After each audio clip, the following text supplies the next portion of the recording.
Can you girls believe it's already September?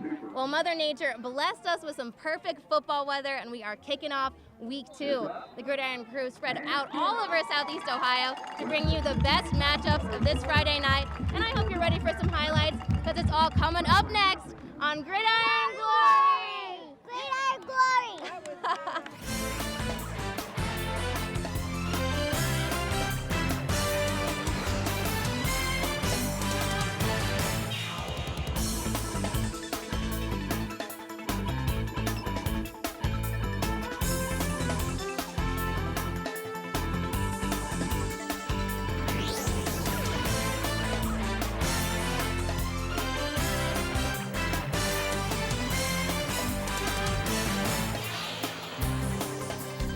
How we doing, football fans? Welcome back to the set of Gridiron Glory. I'm your host, Danny Dean, back under center. And while some of our teams soared through week 1, others stalled and came into week 2 driving for their first win.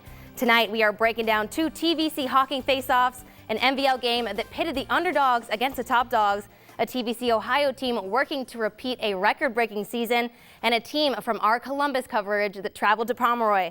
Let's check out the most exciting moments of week 2.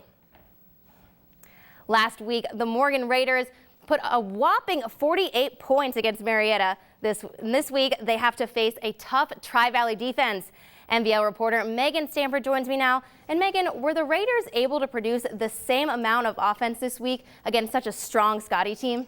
Danny, the Raiders knew that they had a tough task going against the Scotties, and they were not able to get anything going at all.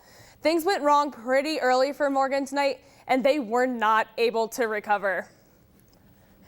And Justin Buttermore is pacing those sidelines, ready to lead his Scotties to a sixth straight MVL title, and they are well on their way here in 2016.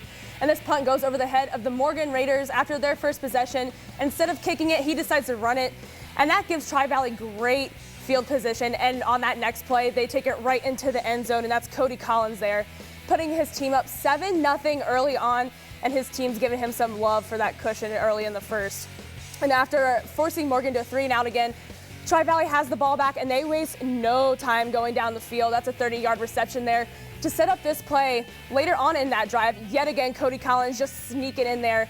14-0 Scotties going up on the Raiders, and the Raiders could not recover. Later on in the first, though, they did get their first down not halfway through the first, but about 4 minutes left in the first quarter with that run right there. And after that drive stalled, they got another shot. But the Scotties would pick it off here, and they're happy about that, getting an extra opportunity for that offense to get on the field and extend the Scotty lead. And that is exactly what they did. 2 plays after that interception, they take it into the end zone. Who else but Cody Collins? 21-0 this point, Tri-Valley. And he only finished with 44 yards on the night, but he had 3 touchdowns. So going into the half, the Scotties led 41-0 and eventually went on to shut out Morgan 48-0.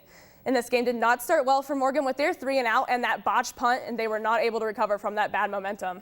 So total complete domination by Tri-Valley. Why were they able to be just so dominant? You know, Danny, like I said earlier, that botched punt really set them up for failure for this game.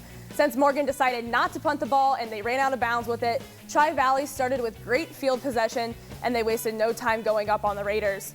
Field position played a big part in this game, with Morgan having to settle for touchbacks in almost every kickoff after Tri-Valley scored. Bad field position mixed with not being able to contain a bigger and more physical Tri-Valley team is a recipe for a loss. So Tri-Valley was definitely a handful for Morgan, but especially running back Cody Collins. Collins may have only finished with 44 yards tonight, but he had those 3 crucial touchdowns. He's on our Gridiron Glory Player of the Year watch list for a reason. Collins is a physical back who is able to burst through holes and make defenders miss. And not only is he valuable on offense, he's just as valuable on defense at linebacker.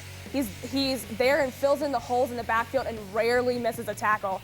His ability to get the running game going lets quarterback Andrew Newsom get the passing game going, and they have threats at receiver too in Colin Subloden, Chase Dinan, and Greg Nolder. It's great work, Megan. We're exciting to see a win from Tri-Valley this week, but what can we expect from them in week 3? In week 3, they travel to Crooksville to take on the Ceramics. You know, Crooksville is 0-2 after losing tonight, but do not sleep on their offense. They put up 49 points. but they will have a tougher time producing that offense against such a tough Scotty defense. Yeah, can't wait for that matchup. Great work, Megan. And so they say that Saturdays are for the boys, and we all know that Fridays are for high school football, but every day is for Gridiron social media. Follow us on Twitter and add us on Snapchat. You'll get instant info about all of your favorite teams and a behind-the-scenes look on our show. Like us on Facebook, where we post every segment from our show, along with written recaps from the games we cover.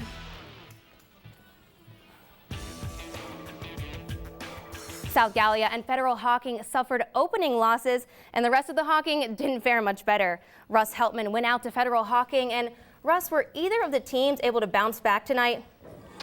Danny, these teams ran into some very tough competition last week, and their respective scoreboards showed it. But both came out fired up for their first conference game of this young season. It was a perfect night for football in Lower Morgan, and Lancers got off to a hot start. On a 20-yard rushing touchdown by Walker Church, Johnny Sheets kick-started the Rebels offense on their first drive with this 26-yard run that would punch on this 3-yard to tie the score at 6 early on in the first quarter. Federal Hocking quickly answered on the next drive with this. Johnny Sheets takes in this first quarter touchdown right here on this 27-yard end-around run, and he would later answer that run with a 1-yard touchdown run to seal the victory. Yeah, I mean, they are such a tough team to beat. What ended up happening later on? The Federal Hocking had to. Federal Hocking takes this. Walker Church takes this pass down the sideline. And he got stuffed right there. Yeah, Church. I mean, their ground game definitely dominant on the ground, but we can see they can pass it through the air. It looks like he's going in, taking it down the sideline for a touchdown. Takes it down the sideline for a touchdown right there, and then on the next play, the Rebels would give it to Johnny Sheets on this to end around right here, and he would plow through, going 54 yards for a touchdown. And this would just be the story for the rest of the second half, as Johnny Sheets finished with 4 touchdowns, and the final score finished with 42-24 South Gallia Rebels. Man, Russ, they are just very dominant tonight. So what was the key for South Gallia in their first victory of this season?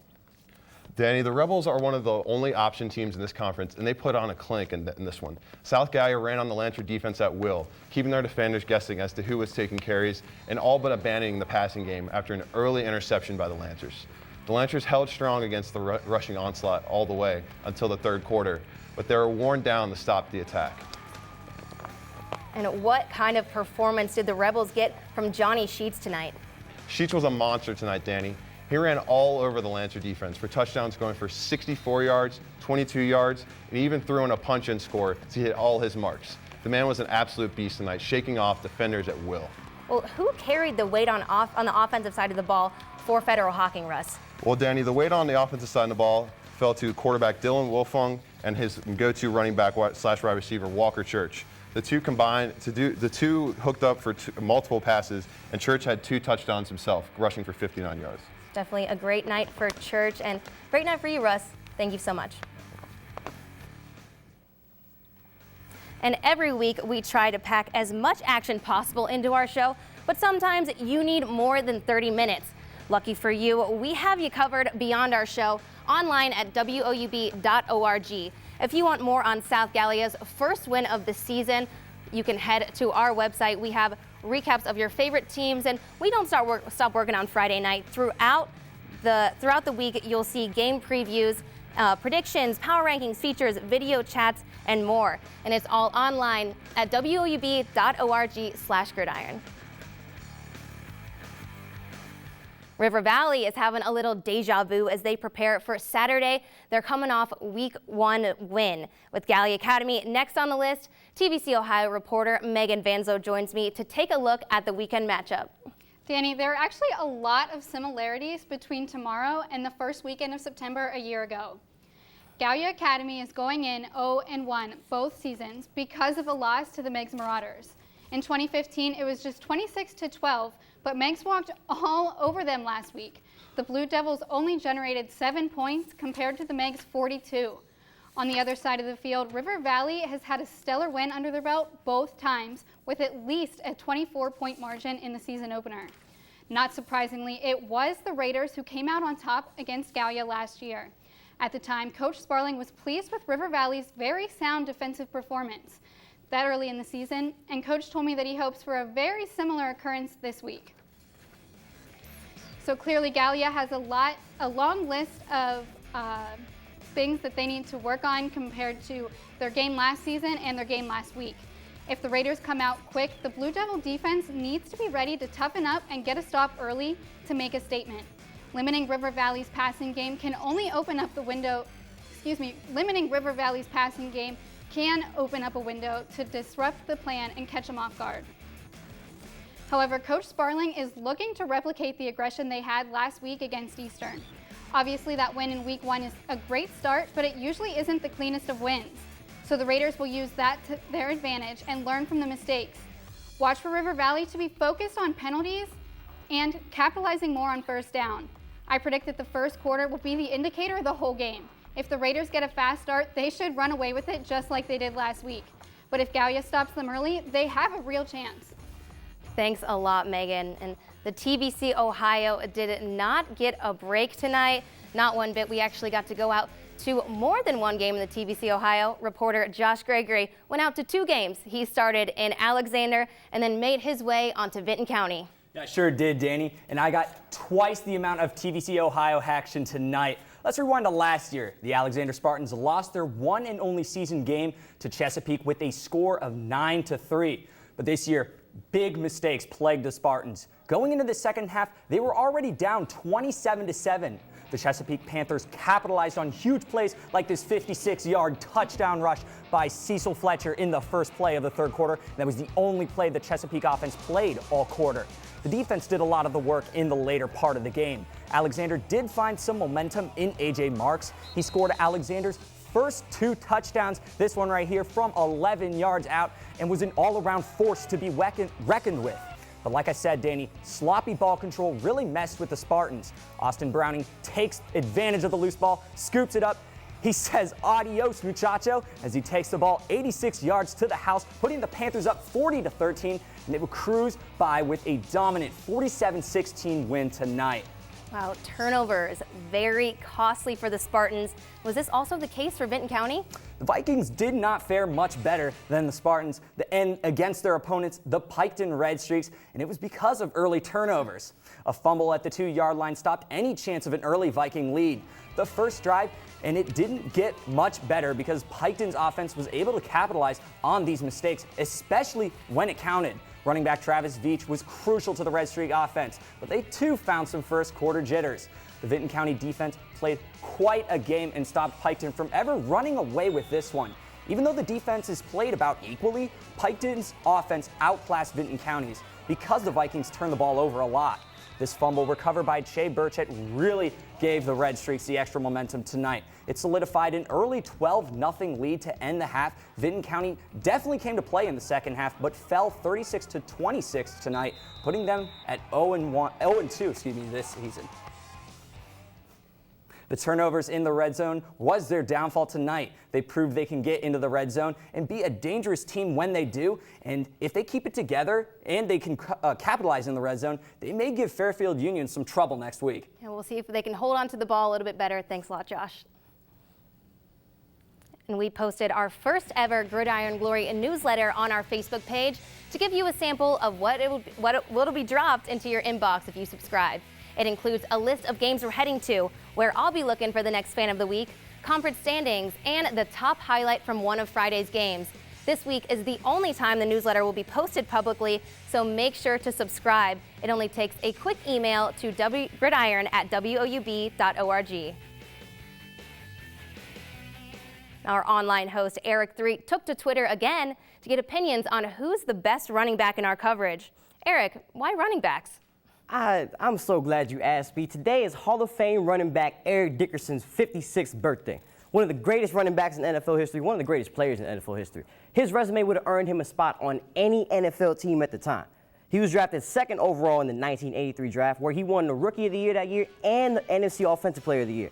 The very next season, he broke the NFL single-season rushing record. 2,105 yards, that still stands today. Barry Sanders couldn't top it. Adrian Peterson couldn't top it. Chris Johnson couldn't top it. The man was a beast. But what amazes me the most, he played a little over 4 seasons with the Rams, and they still retired his number. So it's only right we talk about the best backfields we covered. Now, thank you for all the responses that I got. There's a lot of talent here in Southeast Ohio, but here's my list. At number 3, I have the Waterford running back fullback combo of Tyler McCutcheon and Braden Belleville. A classic speed and power combo. These gentlemen made the most of a few touches, averaging over 10 yards per carry and scurrying to the end zone 3 times. They showed a great balance with each other and with quarterback Tyler Huffman, who also had a 30-yard touchdown run last week. And this balance showed as they dominated Wahama today 58-0. At number 2, I have Nelsonville York's backfield. They tore Trimble all the way up. Hunter Edwards, Alex Mount, Noah Andrews, they ran that option to perfection last week. 305 yards between the 3 of them, 8 yards per carry. How do you stop that? Who are you going to game plan for? They were able to control the line of scrimmage and the clock because they were efficient on the ground. But the king of the hill, the Jackson Ironmen. I'm pretty sure they're still feeling themselves from last week, making my countdown 2 times, but I couldn't ignore a 220-yard performance by one Blake McCoy. 9 catches for 136 yards. High school receivers don't have that kind of stat line, let alone a running back. And now Blake's versatility got him some very interesting hashtags on Twitter. He had hashtag Supreme Leader, hashtag MVP Superstar Blake McCoy. Lauren Witten destroyed that hashtag, adding to an already self-explanatory performance. Now, one running back who didn't make my list that you have to keep an eye out for is sophomore Jacob Campbell from River Valley. His 2-touchdown effort last week was overshadowed by a 303-yard, 4-touchdown game from quarterback Patrick Brown. I guess they both dogs, but that's all I got for you, Danny. Eric, nice job, and thanks for breaking down the best guys in the backfield. Now it's time for our Snapchats of the week. First off, we got game day snaps from the Southern Tornadoes. Jalen Banks with the ice-cold death stare. It looks like calm before the storm on their bus ride to their away game against the Frontier Cougars. And next up, we have a snap from some hyped-up Jackson fans. They clearly love Friday nights just as much as we do. Those guys and girls, they drove out all the way to Chillicothe to cheer for the Ironmen. And for the next week's snaps, I really want to see some of those crazy filters from everybody. Week 1 could not have been more different from Meigs and Amanda Clear Creek. The Marauders cruised to a 35-point win, while the Aces suffered a heartbreaking 1-point loss. Senior reporter Sean Neidig joins me now. And Sean, these two teams have some history. Yeah, Danny, they really do, and they only played once before last year, but if you remember that, it took 2.5 hours for these two teams to actually hit the field because of a lightning delay. But there was no such issue tonight. It was a beautiful night, so as you can see, perfect weather, not a cloud in the sky. The Marauders were ready to come out of the locker room and hit somebody. But on the third play of the game, you see Cody Bartram drops back to pass, hit as he's about to throw. He's going to fumble that, and then Amanda Clear Creek picks it up.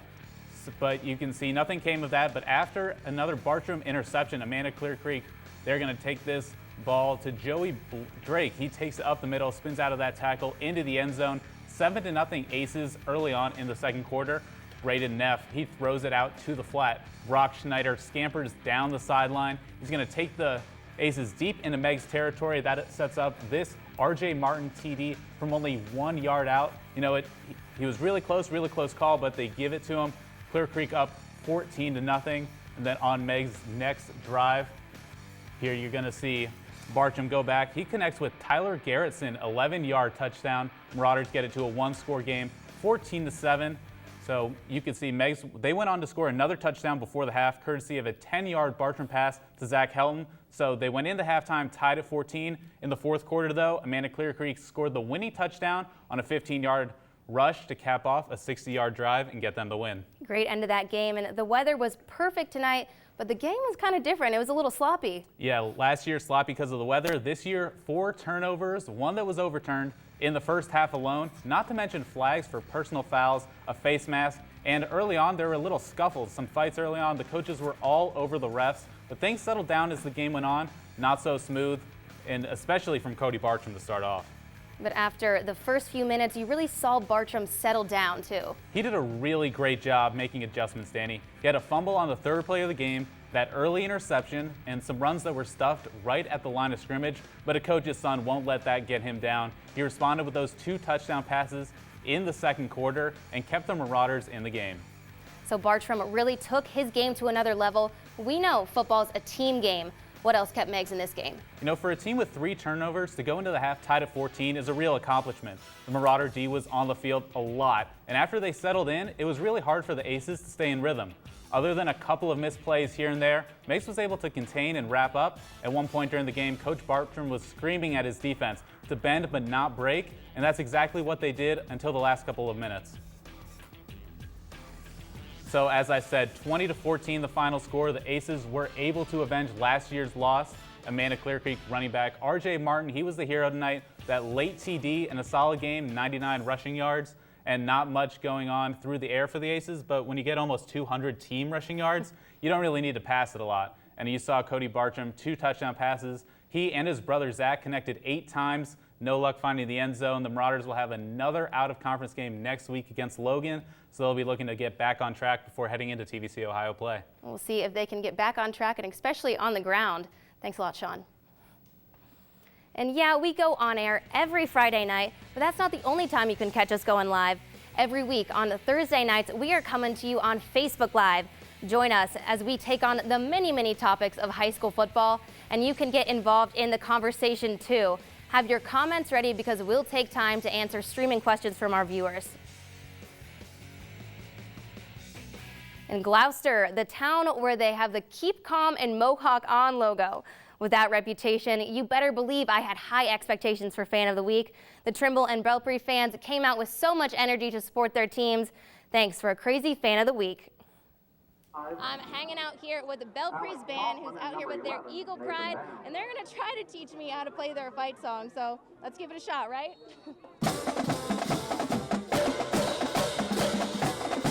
Have some green peppers, some red peppers, nice big slab onion, an orange pepper, and another red pepper. A lot of people like to put mustard on them, but I don't want to get it on my good shirt, so I just eat mine like this. Not your favorite shirt, right?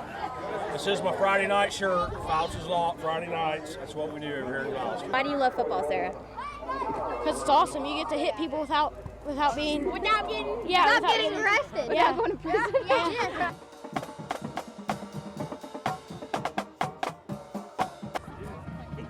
Show off the Mohawk.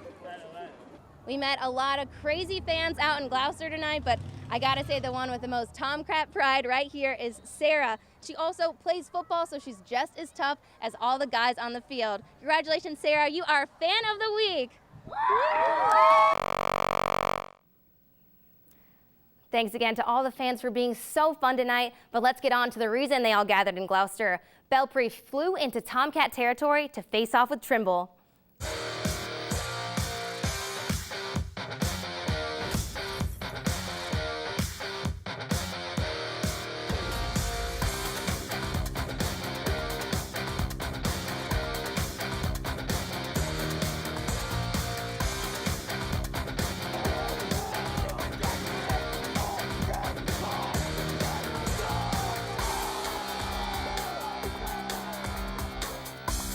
Hocking reporter Joseph Payton was in Gloucester tonight for the game. And Joseph, how was it? Well, Danny, it was game of the week, so it was electric. You know, both teams need to get their first win of the year, and the action on the field did not disappoint. The Tomcats, they came out, they ready to rock and roll. Belpre hadn't scored on them since 2010, so Gloucester Stadium was totally rocking. When the Trimble Tomcats came out, you could really just feel the entire energy in the stadium. It was like, you know, what's going to happen here? It's going on. It's the game of the week. Belpre Trimble. What's going to happen? So, you know, like I said, Trimble hasn't let up a point from Belpre in over 5 years, since 2010, October 15, 2010. So, Trimble, they weren't about to let that happen. First possession of the game, Cam Curry sniffs this one out. It's a loss of 4, forces a 3 and out. Trimble now with the ball. Ryan Richards rolls out. He finds Sawyer Coons here 10 yards down the field to move the chains. But on the next play, people, check this out. Richards guns it downfield. Jacob Hardy goes up like Odell Beckham Jr. Makes the catch for 27 yards down the field. 2-yard line now. 2 plays later, Richards seals the deal with the QB sneak. Cats up 7-0. Belpre trying to answer. Isaac Tullius, he rushes for 6 yards here, but Belpre's going to have to punt again. So Trimble starts to drive. 3rd and 5. Richards finds Hardy 21 yards upfield for the first down. Later in the drive, Richards calls his own number here, this time on his feet. takes off, hits the juke button here. Nice gain of 13. Tomcats now in business at the goal line. Direct snap to Cam Curry. Punches it in for 6. It's 13-0 Trimble. Now Belpre trying to make something happen. Pass is tipped, picked off by Cam Curry. This one's going 25 yards to the house. That makes it 20-0. They take that lead into halftime. Danny, they go on to win this one 49-6. Definitely a good night for the Tomcats, but not for Belpre. And we're used to hearing about Dejon Bedgood on offense. So what was going on with the Golden Eagle offense? You're right, Danny. You know, we're usually hearing about Dejon Bedgood on the Belpre offense, usually the centerpiece, but that wasn't the case tonight at all. Trimble pretty much locked down Dejon Bedgood all night long. Belpre usually tries to get him the ball any way that they can, but they weren't able to do that tonight. Because of this, they went with a lot of direct snaps to Isaac Tullius. He'd take the snap, basically just try to make anything happen, but honestly, he had a pretty good night on the ground. But you know what? It just wasn't the offensive firepower that Belpre needed to come out of Gloucester with a win. And on top of that, Belpre committed an awful lot of penalties. I think over 70 yards of penalties tacked on. And of course, that didn't do him any favors. And Danny, you're not going to beat the 3-time defending Hocking champs by giving them free yards. Definitely not, Joseph, but Trimble's facing a little bit of adversity now moving forward. Let's talk about what's happening next. Hey, you're right. Unfortunately, you are right. With about 8 minutes left in the first half, Trimble quarterback Ryan Richards injured his right ankle trying to make a tackle on defense. You could see a couple plays before that he was limping a little bit. Then a few plays later when he went down, he had to be carried off. He had his ankle wrapped up with some ice on it on the sideline. Didn't seem to be in any excruciating pain. However, we don't know the extent of this injury at the moment. So whatever the case may be, man, you really just hate to see a kid go down like that. But we hope to see him back on his feet as soon as the Tomcats are on the road next week at Mercerville, South Gallia, looking to get win number 2 on the year. Belpre boys will be at home against Federal Hocking next Friday night. Belpre still winless on the year after tonight's loss. So, you know, they're going to be itching to be back out on the field and back to their winning ways they're accustomed to. Yeah, excited to see that one. Great work. And those are all the games we have for you tonight, but there's still time to check out Week 2's top plays. Here's a look at the best of the best. Kick it off with play number 3 of the night, Fed Hawk in South Gallia's matchup on this kick return. Fed Hawk's Deacon Hatfield waiting deep, and he just explodes. This kid isn't even touched. He takes it 75 yards down the sideline, all the way to the end zone for the Lancers, and gets it in there. And unfortunately, they would lose to South Gallia. And moving on to play number 2, Alexander in the red zone trying to take it on the ground, but the Spartans cough it up, and Austin Browning, he's right there to grab the fumble, and he ain't gonna be stopped. Browning takes it all the way to the house for the Chesapeake Panthers. That's almost 90 yards. The Panthers went on to win it. And our top play of the night comes from the game of the week. Trimble's Ryan Richards launching it 27 yards to Jacob Hardy, and it just grabs it with one hand, tiptoes straight back, and that's just some straight up skill from Hardy right there. There's still plenty of football left. The countdown for Week 3 starts right now, and so here's what to expect next on Gridiron Glory.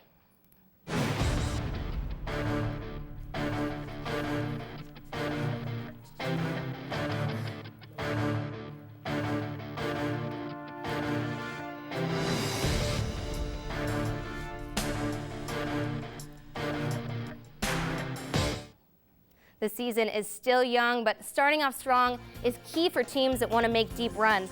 And join us right here next week. I'm Danny Dean reminding you there's nothing better than Friday nights and Gridiron Glory.